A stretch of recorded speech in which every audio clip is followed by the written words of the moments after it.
Treatment Centers of America opened in Newnan in August 2012. In this short time, they've expanded beyond their expectations. Today we're going to hear about what Cancer Treatment Centers of America has done for cancer patients in the area and in the region, as well as hear from Ann Meisner, President and CEO, and Dr. George Daneker, who's Chief of Staff here. Stay with us. You won't want to miss this.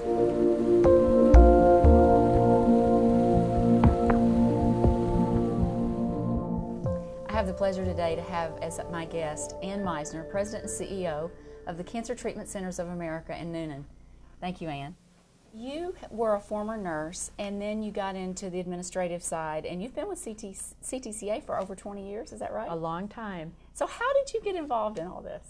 Well, it's interesting. I sort of fell into CTCA, and it started with me responding to an ad in the Chicago Tribune. Mm-hmm. And when I applied, it was a completely different organization from the one that is here today. Mm-hmm. And in many ways, completely different in the sense that it was smaller. We really didn't have the path charted out yet in terms of who we were going to become. But at the core, the values were still there. I remember walking into the hospital and really sensing and feeling a difference. And that was, it really spoke to the strength of the culture of the organization and the mission, vision, values that were embedded there.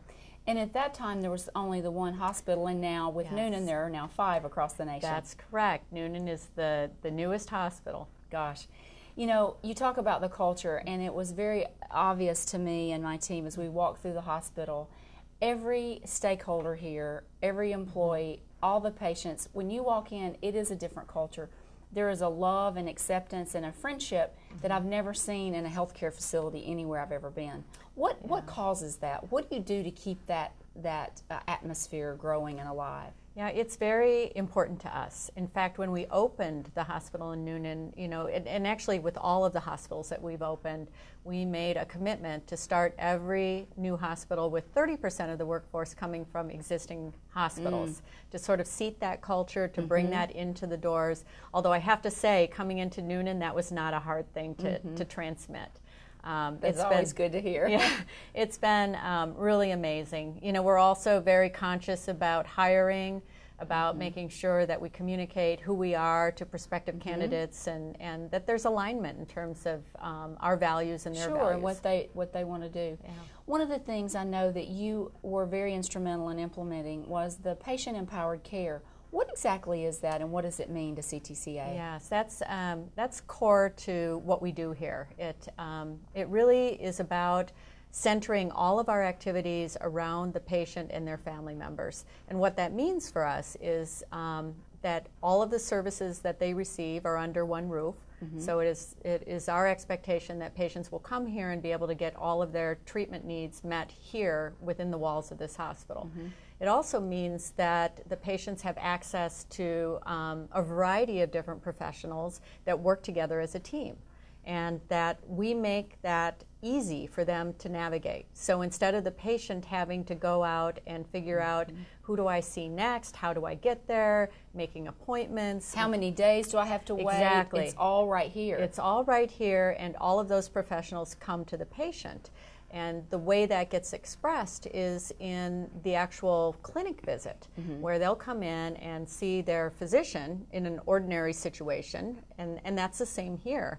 But along with that, patients will have the opportunity to meet with a nutritionist, with a mind-body support person, with somebody who is schooled in natural therapies, nursing support. All of those folks work together as a team to take care of the patients.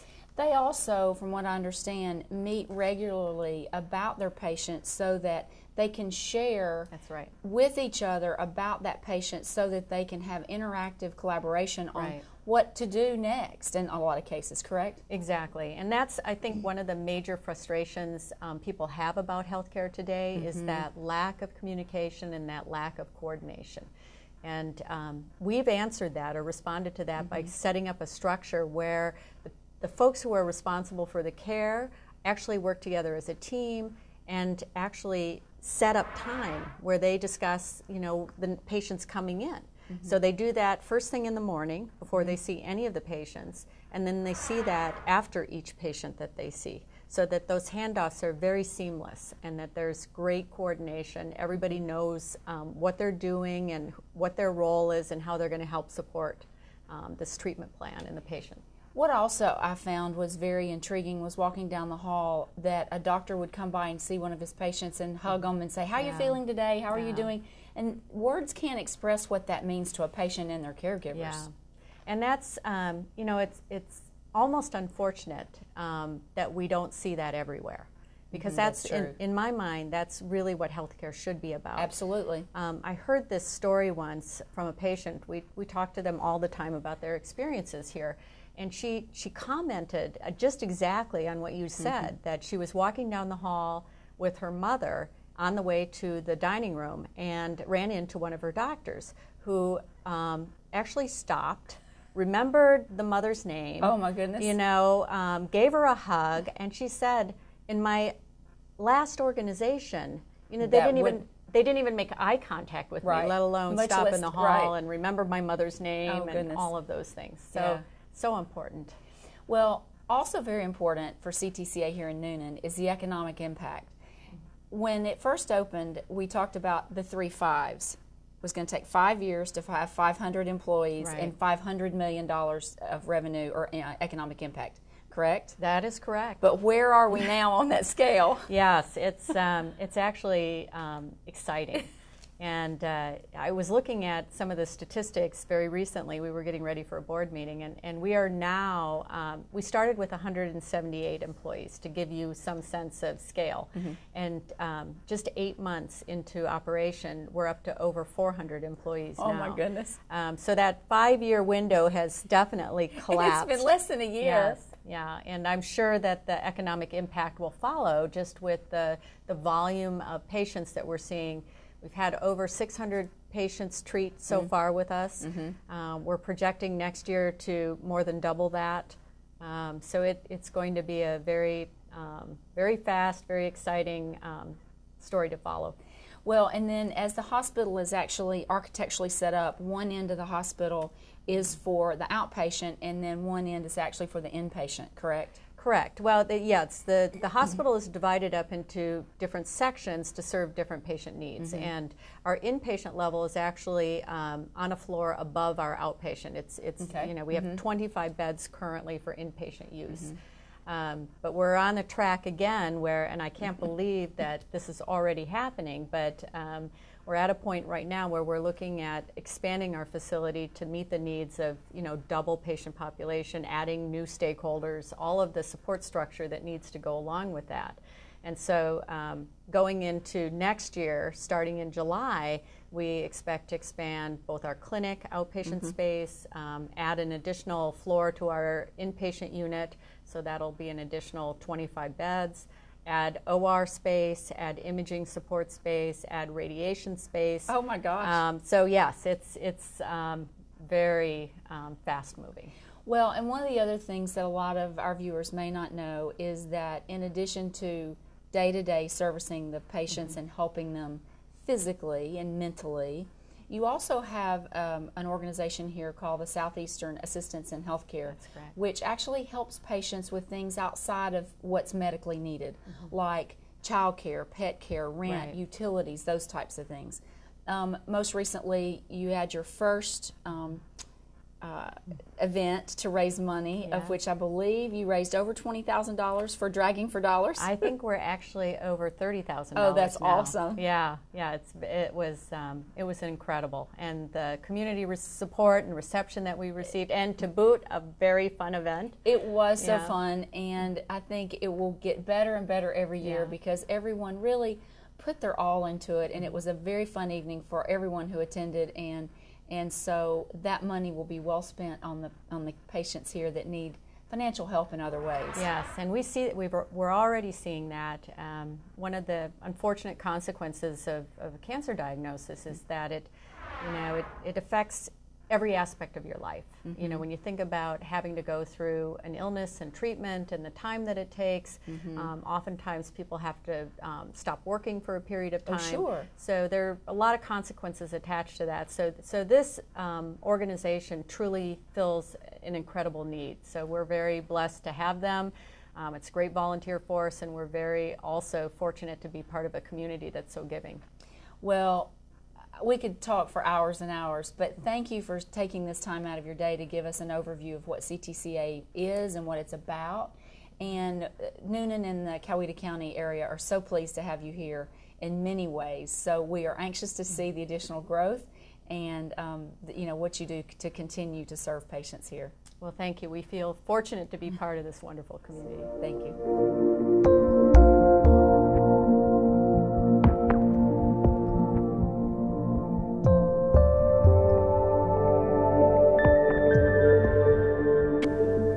Cissy Haas is joining me today, and in May of 2012 she had her gallbladder removed for a gallstone and some other problems, and then it got worse. Cissy, so you started out having some stomach pain and were in Pensacola visiting your son back in May, and you ended up coming back home and having surgery to have your gallbladder out, right? That's correct. What happened from that point forward that led to the diagnosis of pancreatic cancer? After I had my gallbladder removed, the surgeon wanted to do a CT scan, and just to make sure, everything was okay, because he thought he might have seen something, during the surgery. So they did the CT scan and saw there was a tumor, and so they sent me, to a surgeon and a GI surgeon, and from there we went to biopsies and then to the diagnosis.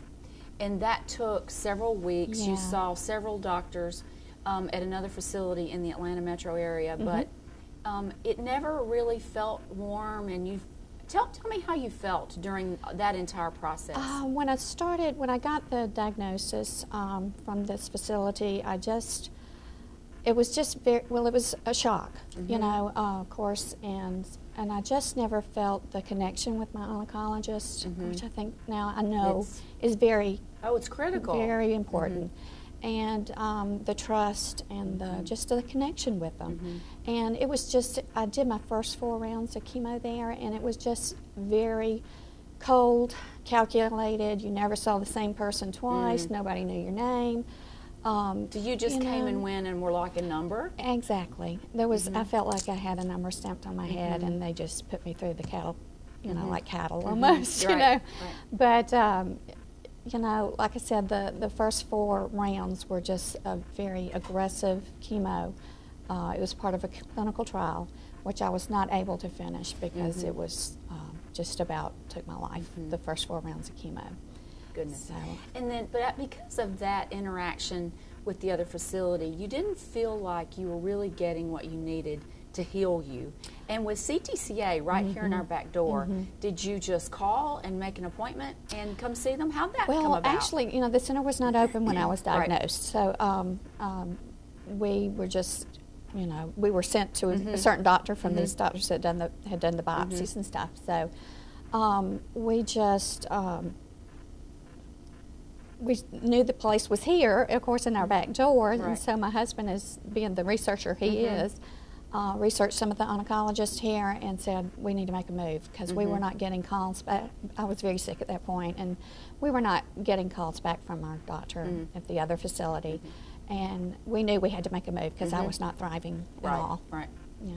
So you came here, and within 2 days, Yes. you started seeing this Improvement. flood of people, flood of clinicians, nutritionists, massage therapists, physical therapists, the surgeon, everyone you needed to help heal your body. What was that experience like compared to the other facility? That was amazing. Like night and day? Yes, because, the other facility said they had a team, but I never saw that team. And like I said, I didn't even have a connection with my oncologist. So it was just bad all the way around. Coming here, I was promised a team, and I got it. It was amazing. They were just right there, and like I said, they admitted me when I first came here, and so as soon as I saw the GI doctor, I was better in 2 days. That is unbelievable. So they are just on top of the symptoms, because it wasn't the cancer killing me at that point. It was the everything symptoms else from the chemo. So you got to stay in front of that, and you can't be chasing it. And that's what we were doing at the other facility. We were just chasing it, and it was just getting worse and worse. So like I said, come here 2 days later. I'm still in the hospital, but felt like a different woman. Yeah, I was better in 2 days. You know, I needed blood, I needed potassium, I needed magnesium, I needed all these things, and I wasn't getting it. Tell us a little bit about how all the different departments at CTCA actually work together, because you have different staff members, different clinicians that all work together.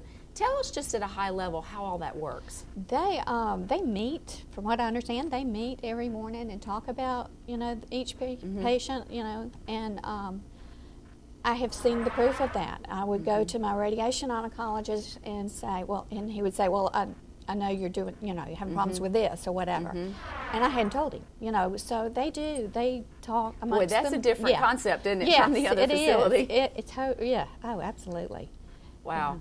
So now you're in physical therapy. Yes. And tell us about that, because I heard you love ballet. I do. I love ballet. And as soon as I was able, you know, to get to PT, you know, I was there and didn't feel like it, but, you know, pressed through it. Sure. And Steve worked with me. He was amazing at getting me back up on my feet and getting me back to the things that I love to do, which, you know, is take care of my family. And that was my goal. You know, I want to get up and I want to do the laundry. I know that sounds crazy. No, but when you're in a position as you had been in early fall last year, you came here in November, correct? November. And here it is, you know, April, and look at you. I you know. Look like you're just I awesome. have hair. I have a smile. I was going to say, the smile is Yeah, it. That tells more than anything. Absolutely. And it was really interesting because I did not know you, and a couple of weeks ago, Nancy Mater, who is a friend of mine, emailed out to her friends about Cissy's Army for Relay for Life. And I was like, okay, I don't know Cissy, but and I'm going to be out of town that weekend, so I can't participate, but I wanted to meet you. And then this interview came up, so it was so exciting to get to meet you and hear your story about what CTCA has meant.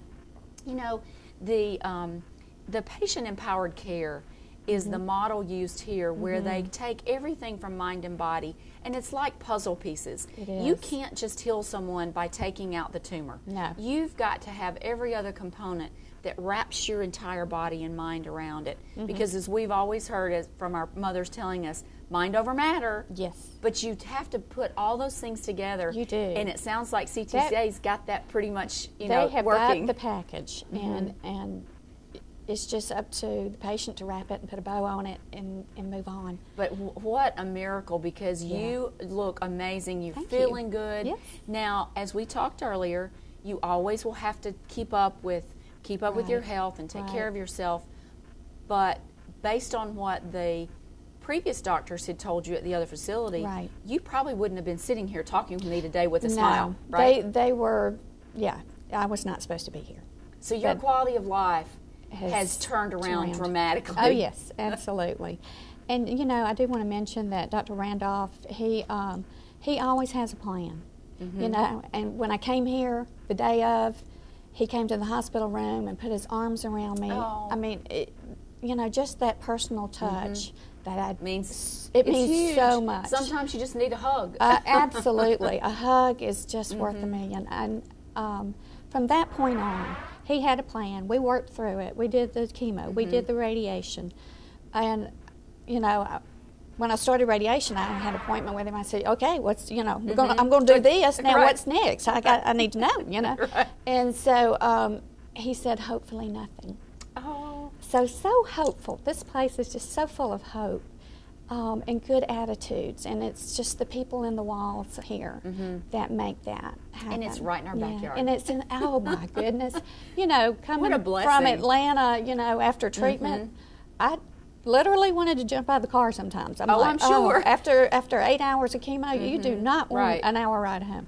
But so this is just. Oh, it's been a godsend for you. I feel like it's been for me. You know, I feel like it's been put here for me, and it's just been a godsend, like you said.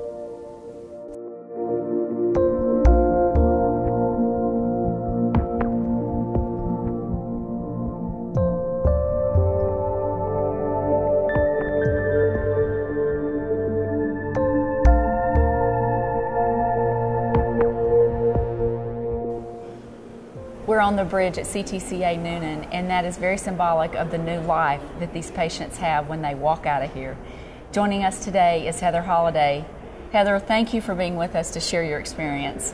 As a fitness instructor and the research analyst at State of Alabama, you had no idea you were about to be diagnosed with breast cancer, right? Right. So tell us the story.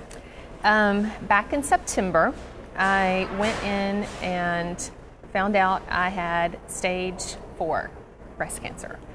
The way I found it was I teach Zumba at night, and I had come home and was changing clothes to get in the shower, and the skin started itching. So I scratched and found a lump, and my gynecologist was like, he said, this makes me a little nervous. He said, we need to get this checked.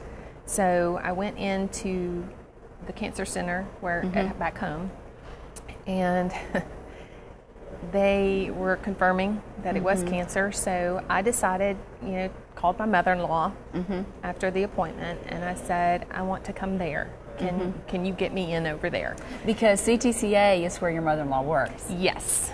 My mother-in-law is here, as well as my sister-in-law, and my father-in-law volunteers. So that's great. It's a little family organization. That's great. But when I called her, she was devastated too. When we found out this news, but she was like excited because she's like, finally, we can do this. We can help you. That's what's such a positive story for CTCA. Yes, it is. It's wonderful. And so she was like, well, I'll get you in. She said, don't worry. And I had a lot of questions, and one of the doctors happened to be standing right there with her, and she was like, well, I don't know. And he was like, no, let me talk to her on the cell phone. And I was like, oh my gosh, there's a doctor talking to me on a cell phone. That never happens. Right. Doctors don't call your cell phone. Right. And so, as they're standing next to your mother-in-law's desk. Right. Yes. And so he got on the phone and he answered all of our questions. And then I got scheduled to come over here it was about 3 days later. And I spent a 3-day period here where, they confirmed what it was, and they gave me a ton of options.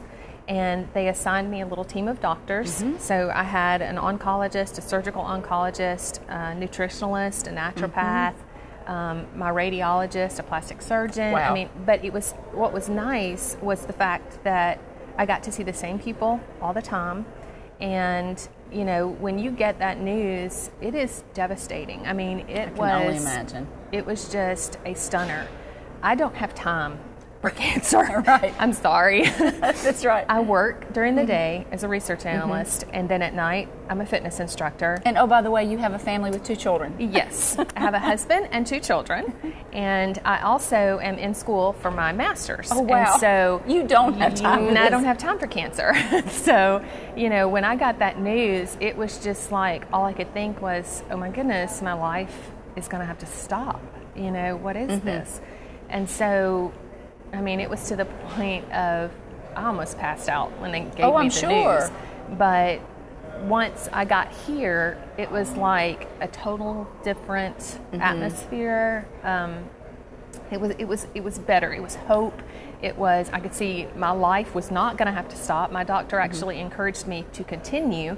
And so I was like, no problem. I will follow that direction. That's right. And so it was nice. So now, how many chemo treatments and radiation treatments did you have? I went through 16 weeks of chemo, basically 8 treatments because it's every other week. And then as soon as the chemo ended, I had surgery, and I was on my feet after 2 weeks. And then I had radiation, and that's currently what I'm going through. Right. They had 30 treatments for that. So I had 5 weeks where there's 2 on Friday. Now, though, you have just surpassed everything that the doctors could have imagined and that you could have imagined. But I think it's because of your mental attitude and your health and all the team of doctors and the other help here that just, you can't do anything but survive and fight it, right? Right. So you have a graduation on Friday from radiation. Yes. And you're going to wear the cap and gown and throw the hat up in the air and celebrate? I don't know about that. I might go party a little bit and celebrate. You deserve to go party a little bit after this. We're going to celebrate big time. But tell me about you teaching Zumba here, because that's a little twist in what patients normally get when they come in for treatment. Yeah, that was a little unexpected. Back home, I would be teaching on Tuesday and Thursday, and I teach on the weekends. Actually, when I go home on the weekends, I teach on Saturday. Oh, wow. Yeah. And so when my mother-in-law was like, well, don't worry about it. She's like, why can't we just do Zumba here? And I'm like, that's an idea. So we went through and got the release, to be able to teach and stuff. And we started teaching classes on Tuesday and Thursday. We opened it to the caregivers, the patients, the stakeholders, everybody.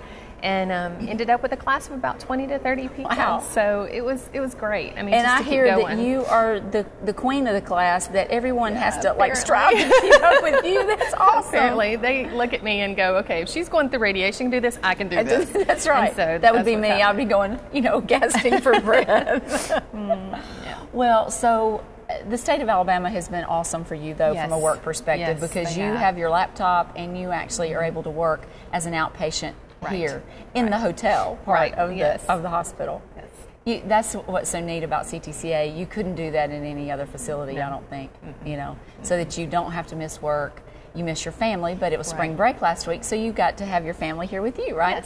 Yes, it was wonderful. We got to do some things around Atlanta, the medieval times, and all the aquarium, the World of Coke, all of that. So the kids absolutely love it. But they love coming here too, because the kids here they're doted on. It's just the only way to put it. I mean, there's activity rooms, there's activities held all during the day, every day. But that helps them feel a part of your recovery. Yes. Because they're not coming in saying mom's sick and not feeling well. They're coming to, have joy with you and to enjoy the place that's made you well. Right. And they get to meet the people and they understand when I'm talking about this person or that person and, what's going on. And they get the positive feedback from here, going, it's okay, it's going to be fine. They get the same kind of hope that I get when I'm here. That's great. So I think that also exemplifies what the caregivers get from being here, because part of the patient-empowered care is that it looks at the whole mind and body, but it's also just not from the patient perspective, but also from the caregivers. And your children, even though they're fairly young, they're still caregivers for you. Yes. And I'm sure that's helped them learn what they could do to help mom out. Yes, a lot. It has been wonderful for my husband to go and be here, because I don't think if he did not have his support system behind him, he would have made it. He would have made it through this with me. It was devastating to me, but it was worse for him, because he was like, I can't imagine life without you. Right. And so, I'm sorry. Yeah, no. So for them to have the support system here to help him was huge. That's awesome. So I didn't have to worry about him. Right. And he didn't have to worry about me. It was just, we could travel this together. Right. So. And then your church group, you have how many in your church now going through different phases of cancer? There's about 10 of us. Wow. And we are all different types of cancer that is happening right now. But the good thing is, I was staged for, a little bit larger than a tennis ball coming in. Wow. And look at you. When I got done, it was nothing. There was nothing there. Church prayers, the support from them, from family, from friends. It's huge. I mean, God did a miracle. He created a miracle. So tell me the story about when the doctors came in and they were going to examine you or maybe do another procedure, but there wasn't anything there. That's a little interesting. So tell us about that story as we wrap up. They, after chemo was over, the doctors do an MRI and they want to make sure, what have we got, what are we looking at, what kind of surgery we're going to do. What else is left to do. Exactly. Right. So they went downstairs to go to radiation. And Dr. Daniker and Dr. Johnson were just walking and talking, and he said, I wonder if we get in there and there's nothing left to operate on. And she looked at him and said, don't jinx it. Right. So they get into radiation, and the word that the radiologist used was astounded. He was just amazed at this. He said, this cannot be the same person. There was nothing there. Because there was nothing left. Had the biopsy clip not been attached to my tumor originally, they told me they would have not known where it was. So I went from carrying a little bit larger than a tennis ball to a little biopsy clip. So they had to do just a small lumpectomy just to get the biopsy clip. I mean, that's all there was. That is incredible. That is something to celebrate as well. Yes.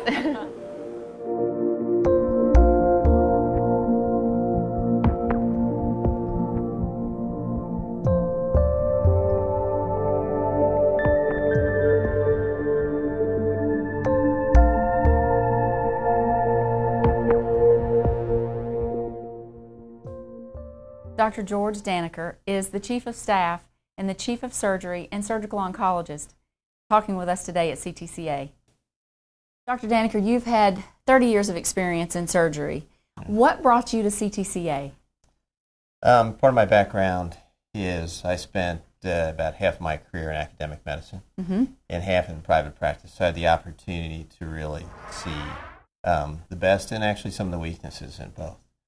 With CTCA was a different kind of experience in that, first of all, it was an opportunity for me to return to cancer center environment. So I had that during my earlier time, my training, but had been in a general hospital environment, so I was looking forward to that. The other part of it was an opportunity to come in, be in one building with a lot of different, very skilled practitioners. So we were able all to see the patient together. In that one setting also were all of our other practitioners that are so critical to what we do at CTCA, naturopathic medicine, nutrition, mind-body, oncology rehabilitation, all those things. So an opportunity to have a practice in a lot of very skilled people in one place. Even though I didn't know it when I was first interested in CTCA, the model, the patient-centric model, where the patient really is in the middle of the model. That's so different than a lot of the other places that we know of. You know, it is that a lot of places would really want to, and a lot of places desire to give this kind of care. But really, it's a culture and a philosophy thing here that is so strong here, and it's once it's in place, you know, it's really palpable from the minute you walk in the door through all the various things we do. It's really a very patient-centric environment where patients are empowered to have control. And I think that's another thing is a lot of times that the disease is scary. Oh, absolutely. The treatments are complex.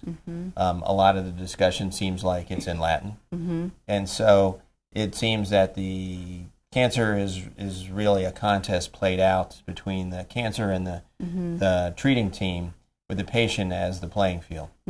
What CTCA does is it puts the patient back in a position of power where we spend time making sure that you understand your disease, you understand your options, you understand, and then you have the opportunity to really have make an informed decision about your treatment options. And along with your caregivers. So it's not just with the patient and the doctor saying to them, here, this is what you need to do, and the patient be so, clueless of what their options are. Right, and what we find is that cancer is really, it's a family disease, that caregivers have as much, if sometimes not even greater stress. Oh, absolutely. And that CTCA really, Cancer Treatment Centers of America, CTCA for short, really, we take into account the issues of family as well. Patients bring caregivers with them. They're part of the conversation. We have programs as well as just we acknowledge the fact that caregivers have a critical role. They are in a stressful role. They're absolutely essential to the good outcomes for our patients. And so they really are embraced and cared for as well. We interviewed Heather Holladay earlier today, and she was sharing that same thought. When her children come here, they love it because they're made to feel such a part of the CTCA family. And then they're better prepared to go home when she does to help take care of her and just have a better understanding of what she's gone through. So I think that's critical. I mean, it really is that the more that a patient is able to understand their disease, the treatments, that what they need to do to participate, and the more that families can help, the more they're empowered, but the better they do, the better that their adjustments are, and quite frankly, fortunately, people are living longer with cancer, and so ultimately, as cancer survivors, they have more successful life as cancer survivors, and a lot of it begins with the education that they would get here. And the quality of life then continues for them. Yes. Well, we're in one of the rooms that is also very different than in what a typical hospital might have, in that this is ICU ready, correct? Right. these rooms are all what we call the acuity adjustable, which means that they can all be converted into ICU rooms. Because if you've ever been in a hospital, loved one in a hospital, the linoleum on the floor, the monitors and all that, it's pretty scary. It's scary, it's sterile, it's it's not conducive to a really restful time. And so what was decided was to really create an environment which is not unlike a hotel room, where that soothing colors, that these cabinets here that I'm pointing to, they're hidden. They're hidden. All the monitors are hidden. Right. So, that's awesome. And so really, it's an environment where patients can feel as like they, and their families. They know why they're here. But but it says this is a comfortable environment. It's warm. It's more inviting, and it doesn't remind them every minute of the day that they're in a hospital and this is about their loved one or themselves with cancer. So, again, these are the kind of things that we do to not only recognize that treatment of the cancer is important, but to also recognize that care and loving concern for patients and families is equally critical to a good outcome. Absolutely. Let's turn the conversation a little bit more about technology and some of the new state-of-the-art things that you are doing. I understand that you're about to launch what's called IORT. What is that? Intraoperative radiation therapy. It's a new development, particularly over the last several years. And what it does is that, if we recall that radiation is usually delivered in a machine, and it's given in the form of some sort of a beam. Right. So that means that patients have to actually go to the machine because the machines aren't really mobile. Right. And so what happens is that certainly two sets of circumstances where we use it. One is in breast cancer patients, that in the appropriate early stage breast cancer patient, that the radiation unit can be actually brought to the OR. And most, if not all, the radiation can be delivered right there during the operation. So it either eliminates or shortens the need for postoperative radiation therapy, the trips back and all that. And so we really feel that this is something that's another advantage. It's another tool that we can bring that benefit our patients to allow them to have more options for their treatment. Another circumstance where we can use it is sometimes at the other end of the spectrum, big tumors that are more involved with critical structures that we can't really remove, that we can use the radiation therapy unit to precisely target where we might be close in removing the tumor, but with can't that, take out then you could maybe... Well, more so what happens is that where we may be taking it off of something and we would like to have a rim of normal tissue, you don't have quite as thick of a rim of normal tissue, maybe it's really close. Using radiation in the areas where it's closest might help to prevent a recurrence in that area by doing that. So it can be really helpful in complex tumors, and it can be very helpful even in early stage breast cancers. We feel that it brings great opportunity to add in additional treatment options. And, in CTC, that's just one of the things we're doing. We're looking at, we're really heavily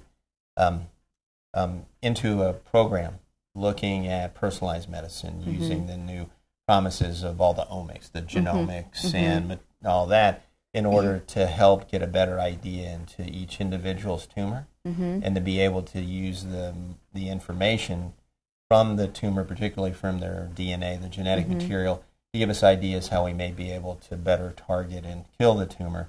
It does a couple of things. It allows you to find more effective therapies, potentially allows you to identify people who wouldn't respond, who would be exposed to the toxicities of treatment. And it also gives you more treatment options in those patients who may have had cancers that have been treated and recurred again. So, these are just really two examples. There's multiple other examples. I'm sure. but it really, what it is for us is, and one of the reasons, again, circle back to the first question why I joined is, at CTCA, we're really, really relentless in the search for new options and new advances and new modalities in treating cancer patients. That may be all the way from investigational tools, new technologies, but also goes to simple things, sometimes not so simple things as having, in the dining facility, having really delicious food that's organic and healthy. And having mind-body therapists who are able to help people and their families through the difficult part of it. So we really take that holistic approach, but on top of it, really is a unrelenting desire to improve the holistic care from the very scientific, very technical, to really some of the basic principles of medicine have been around forever. Right. Well, in talking with Ann Meisner earlier, the expansion plans are phenomenal.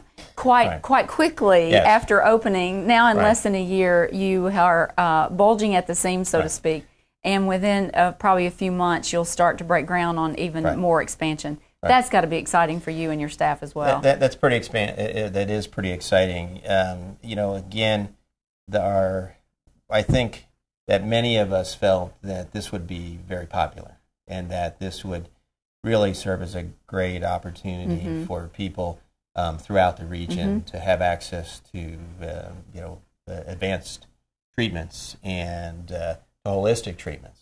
I didn't think any of us really thought it would be this fast, quite this fast and this popular. We're excited because really what it does is that it allows us to grow. It allows us to grow our programs. We're looking at moving into actually beginning to align teams around disease sites, which will allow us to give, again, more specialized care. We're looking at expanding different kinds of programs. We're expanding our thoracic, our lung surgery, and our treatment of lung disease capabilities. We look and can bring in other capabilities. So the growth allows us really to not only bring more capabilities, but it really allows us to serve more people, and also to really help show practitioners outside of just Newnan or some of the areas what some opportunities are that they can do. Yes, and some things that we can do that we've done that have made us successful that they can also do. With the intent of let's make cancer care better for everybody. We're about about the rising tide or raising all the boats. We're about the raising all the boats, but also showing people that they really can practice in a patient-centric, holistic way, and still practice very technologically advanced cancer, but also in a way that patients really value and they value as practitioners. As we wrap up, there's one more question I have to ask, and it's probably a loaded question for you. What's a typical day like for you? I can only imagine. See, there are no typical days. I'm chief of staff and I'm chief of surgery, the interim chief of surgery. I also help direct the research programs. For instance, this morning I'm also adjunct faculty at Georgia Tech. Oh, goodness. So I was down. In your spare time? So I started this morning meeting with someone from Memorial Sloan Kettering in New York who's developing these new device called nanoparticles. Then followed by a meeting with the director of the Integrated Cancer Research Center at Georgia Tech. Will be followed by doing this interview. I have patients who are waiting. I do administrative functions, strategic planning, staff development, resource allocation. So no 2 days are ever alike. No, that's actually, but I like it that way. I mean, this is, I think many of us who are here have really feel like we have been either drawn or called here to help execute something really special. It's in the vision of Dick Stevenson's desire to change the face of cancer care, and I think we all are really we're bought into that, and we see the fact that we have an opportunity really to do something great here. And I think you can tell it from the moment you walk through the doors. Well, great. It's so obvious. we want to thank you for spending your time, and I do not want a patient to have to wait while you're doing Thank an you. interview. No, we would never make patients wait. But thank Yeah. you, because it means so much to have someone of your caliber here, as well as the community. Thanks, CTCA, for everything you're doing in the community and for the economic impact and the growth. It's just wonderful for everyone. And so we want to thank you for taking your time today to speak with me. You're welcome. Glad to be with you. Thank you for joining us today for our special with Cancer Treatment Centers of America. It is so exciting to see what this organization is doing for cancer patients all across the region. You heard from Heather Holladay and Cissy Haas. I can't imagine what their life would be like without CTCA. Thank you for joining us, and we look forward to seeing you again soon.